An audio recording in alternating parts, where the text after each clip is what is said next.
আসসালামু আলাইকুম। একাদশ এবং দ্বাদশ শ্রেণীর সুপ্রিয় শিক্ষার্থীবৃন্দ, আশা করছি তোমরা সকলে ভালো আছো। এখন শুরু করব তোমাদের বাংলা প্রথম বইয়ের তাহার এই পরে মনে কবিতার কিছু গুরুত্বপূর্ণ এমসিকিউ থেকে। এর পূর্বে আমরা অনেকগুলো পর্বে এমসিকিউ দিয়েছি বিভিন্ন কবিতা, গদ্য এবং উপন্যাসের। আজকে তার ধারাবাহিকতায় তোমাদেরকে দিব তাহার এই পরে মনে কবিতার হে কবি নীরব কেন ফাগুন যে এসেছে ধরায়।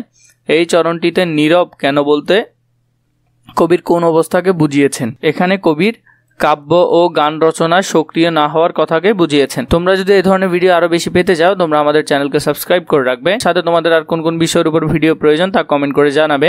তাহার এই পরে মনে কবিতায় কোন ঋতুর বন্দনা করেছেন। এখানে হবে বসন্ত ঋতুর বন্দনা করেছেন। তাহার এই পরে মনে কবিতায় কে কবিকে বসন্তের বন্দনা গীত রচনায় করতে বলেছেন।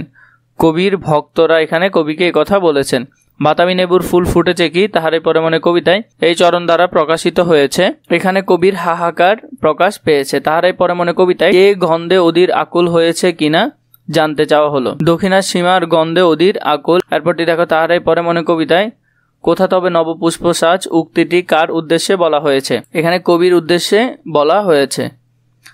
ডেকেছে কি সে আমারে শুনিনি রাখিনি সন্ধান। এখানে সে কে, সে হলো বসন্ত ঋতুর কথা এখানে কবি বলেছেন। বসন্ত বন্দনা তবে কণ্ঠে শুনি এই মোর মিনতি, এই মিনতি করে কবি ভক্তগণ এই মিনতি করে। তাহার এই পরে মনে কবিতায় কবি গান রচনা না করলেও বসন্ত ঋতু এসেছে কেন প্রকৃতির অমোঘ নিয়মে। তাহার এই পরে মনে কবিতায় বসন্ত কাকে স্মরণ করে এসেছে, ফাগুনকে স্মরণ করে বসন্ত এসেছে। ওগো কবি অভিমান করেছ কি তাই, কবির অভিমানের কারণ কি।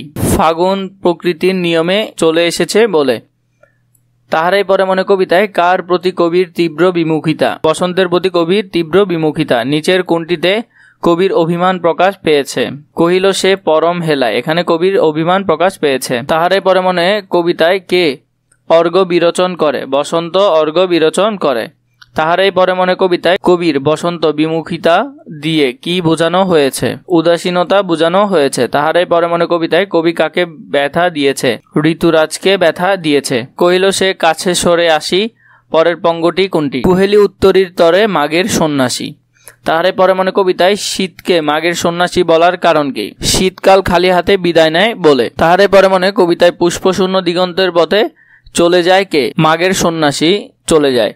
ফুল কি ফুটেনি শখে, কবি সুফিয়া কামাল এই রকম প্রশ্ন করেছেন কেন।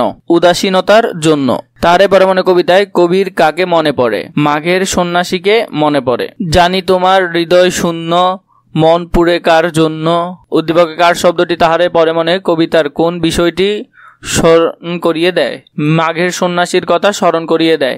দক্ষিণা দুয়ার গেছে খুলি চরণটি কি বোঝানো হয়েছে। চরণটিতে কবির উদাসীনতা বোঝানো হয়েছে। পুষ্পশূন্য দিগন্তের পথে এর প্রতীকী তাৎপর্য কোনটি। কবির মন জুড়ে থাকা প্রিয়জন হারানোর বেদনা। কুহেলি শব্দের অর্থ কি। কুহেলি শব্দের অর্থ হলো কুয়াশা। তাহার পরে মনে কবিতায় ব্যবহৃত উত্তরী শব্দের অর্থ হলো চাদর। উত্তরী শব্দের অর্থ হলো চাদর। তাহার পরে মনে কবিতায় অর্ঘ্য বিরোচন শব্দটি কি অর্থে ব্যবহার হয়েছে। এটি অঞ্জলি বা উপহার হিসেবে ব্যবহার হয়েছে।